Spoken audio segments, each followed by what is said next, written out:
On a tous connu ces moments où tout semble s'effondrer. Mais et si c'était justement là une chance de trouver quelque chose de plus profond? C'est un peu le voyage qu'on va faire ensemble aujourd'hui. Et notre guide, eh bien, elle est pour le moins surprenante. C'est une jeune fille qui dégringole dans un terrier de lapins. Qui perd sa vie à cause de moi, la trouvera. C'est une parole du Christ qui est à la fois un vrai paradoxe et une promesse immense. Perdre pour trouver, c'est vraiment le cœur de tout ce qu'on va explorer. Une invitation en fait à regarder nos propres chutes d'un œil complètement différent. Alors, on commence avec cette fameuse chute d'Alice. Il faut bien s'imaginer, ce n'est pas du tout un accident violent, brutal. Non, c'est une descente lente, suspendue, presque contemplative.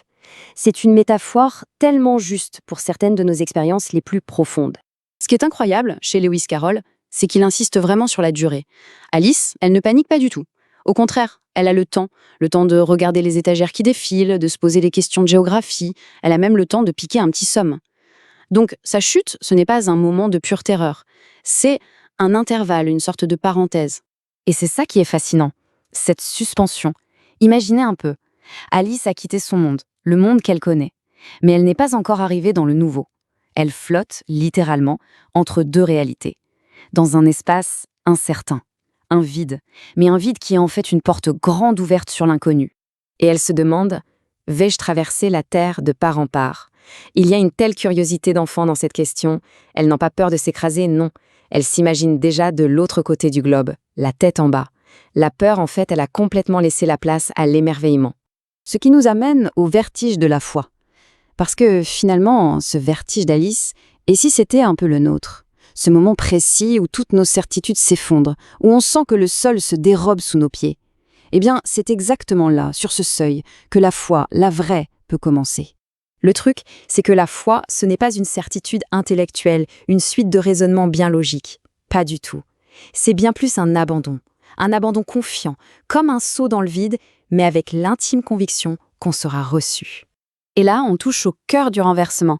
Là où notre instinct voit une perte, un échec, la fin de tout, la foi, elle, nous invite à y voir un passage, une transformation. En fait, il s'agit juste de faire confiance que même dans ce grand vide, on n'est pas seul. Ce qui nous amène à l'abandon qui sauve. Mais c'est facile à dire, n'est-ce pas? Comment on fait pour avoir confiance quand on se sent complètement perdu, quand la prière devient sèche, aride? C'est toute l'expérience de ce qu'on appelle la nuit de la foi. Une invitation à lâcher prise pour de bon et à trouver une confiance encore plus profonde, encore plus pure. Et ce verset du psaume est là pour nous le rappeler. La présence divine, en fait, elle ne dépend pas de ce qu'on ressent. Elle est là, tout simplement, même dans le noir le plus complet. C'est comme une promesse silencieuse qui soutient absolument tout. Et ça, c'est un paradoxe vraiment puissant. Notre premier réflexe, c'est de s'agripper, de se cramponner, de vouloir tout contrôler. Mais la vraie force spirituelle, elle est où? Elle est dans le lâcher-prise.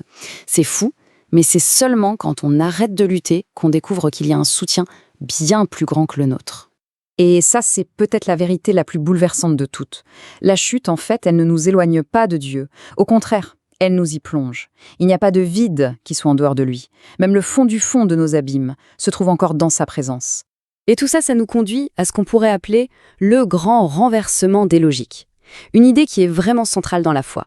C'est que les valeurs du royaume de Dieu sont souvent à l'opposé de celles du monde.